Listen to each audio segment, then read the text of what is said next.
Bonjour à toi. Dans cette petite vidéo, laisse-moi te montrer la voie de Psycho Bank. Ouais, pas sûr d'avoir envie de mettre ma thune dans cet établissement. En même temps, ça ou le Crédit Lyonnais...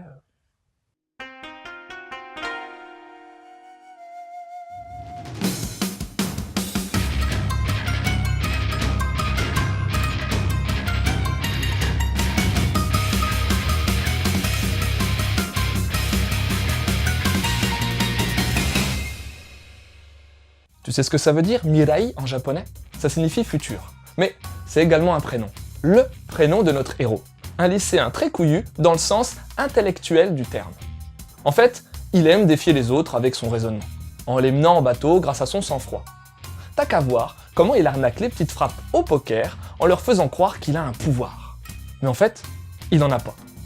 Il n'en a pas pour l'instant. Mais bon, aujourd'hui, c'est pas trop le moment de s'amuser. Son père vient de se suicider en se jetant sous un camion. Pourtant, c'était clairement pas le genre de type à se foutre en l'air, mais les témoins affirment qu'il a sciemment foncé sur la route alors. Enfin bon. Peu de temps après, il y a Masao, un type que Mirai avait aidé il y a peu, qui lui donne rendez-vous dans un café. Il a un truc à lui dire, genre une révélation. Genre, c'est lui, Masao, qui a tué le père de notre héros grâce à une carte de la Psycho Bank. Elle te permettrait d'obtenir, en échange de monnaies sonnantes et trébuchantes, un pouvoir psychique parmi 8. Et quand une nana chelou, blousonnée façon Matrix, va proposer cette carte à Mirai, il va sauter sur l'occasion pour venger son père. Et ouais. Au fait, je t'ai expliqué ce qui se passe quand t'as plus de crédit à la banque, non? Ben ça, je te laisse le soin de le découvrir en lisant toi-même Psycho Bank. Yeah! Moi je dis bank. J'ai fait une semaine d'immersion à Brighton, en 4e. You know what I mean?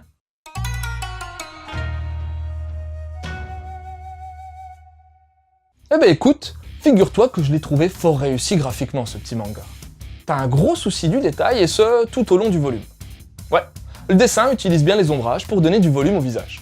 Mais t'as pas que ça. Les pliures des vêtements, les pupilles, les expressions, c'est super bien travaillé dans un style plutôt réaliste qui résonne parfaitement avec les décors archi bossés également et profondément immergents. Et avec une paire de traits de mouvement bien mobilisés, t'as aussi le dynamisme qu'il faut. Mais ça, c'est avant tout dû à la réal qui fait fort. Ouais, là aussi c'est chialé. Tu crois qu'ils vont capter si je dis le mot chialé? On verra bien. Oui, je disais que la réal était bien aboutie elle aussi. Serizawa Naoki, le mangaka, a parfaitement su imposer un rythme à son titre avec un émou XXL, fait de grosses cases, mais également de découpage judicieux, apportant clairement aux scènes d'action, mais aussi aux parties réflexion, via de jolies compositions en gros plans. Ça rend vraiment bien et ça fait ressortir le côté enquête policière. Et on doit la présence de ce manga sur le territoire français aux éditions Pika. La couverture, bien qu'identique à celle Jap, est plutôt quelconque et donne pas forcément envie de s'attarder sur ce titre. Pika nous sert tout de même quelques pages couleurs sur papier glacé en début de volume, les zones Jap sont présentes, le papier est ok, souple et solide à la fois, et en plus, on sait qu'on part sur une petite série, 4 tomes.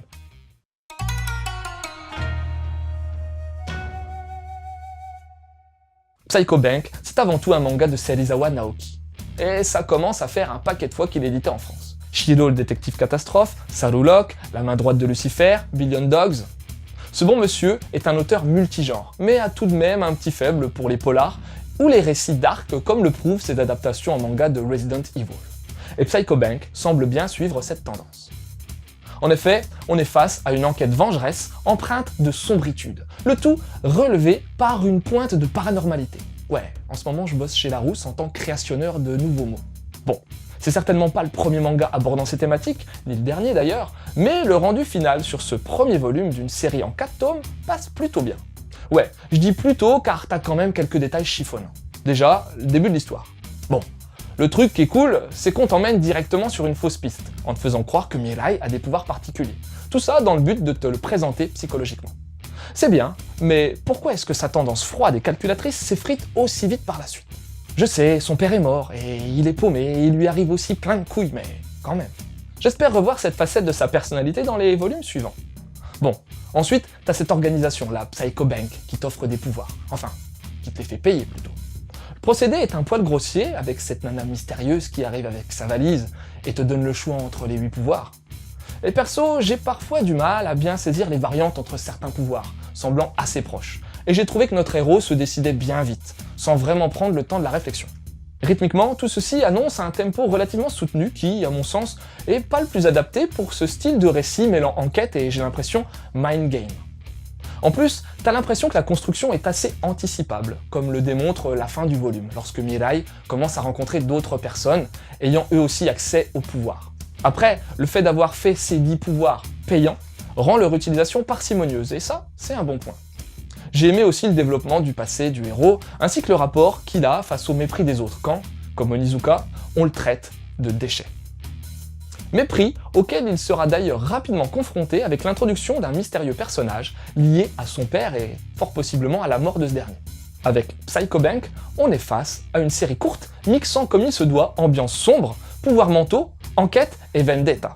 Si la série réussit à multiplier les fausses pistes et les coups de théâtre, il y a fort à parier qu'elle te fera passer un bon petit moment puisqu'elle a en plus le mérite d'être joliment dessinée et agréablement mise en scène. Et direct, j'ai trouvé un fort rapprochement avec le monument du genre Death Note. Meurtre, manipulation psychologique, pouvoir psychique. Le manga phare d'Obata Oba commence à dater, mais reste encore de nos jours une très solide référence en la matière. Sinon, t'as un manga pas assez connu du célèbre Otsuka Eiji, c'est Kurosagi, livraison de cadavres. Ce manga te contera les aventures d'une équipe d'étudiants aidant les flics à récupérer les cadavres grâce à leurs pouvoirs paranormaux. Et puis, pour connaître un autre titre de Serizawa, pourquoi ne pas lire La main droite de Lucifer, hein? C'est un petit seinen en 6 tomes sur fond de yakuza-attitude et de médecinance. Et dis-moi en commentaire si tu penses que Larousse validera mes créations lexicales. Voilà, c'était Lou, j'espère que cette petite chronique t'aura donné envie de lire Psycho Bank. Je te laisse et continue de suivre la voie du manga.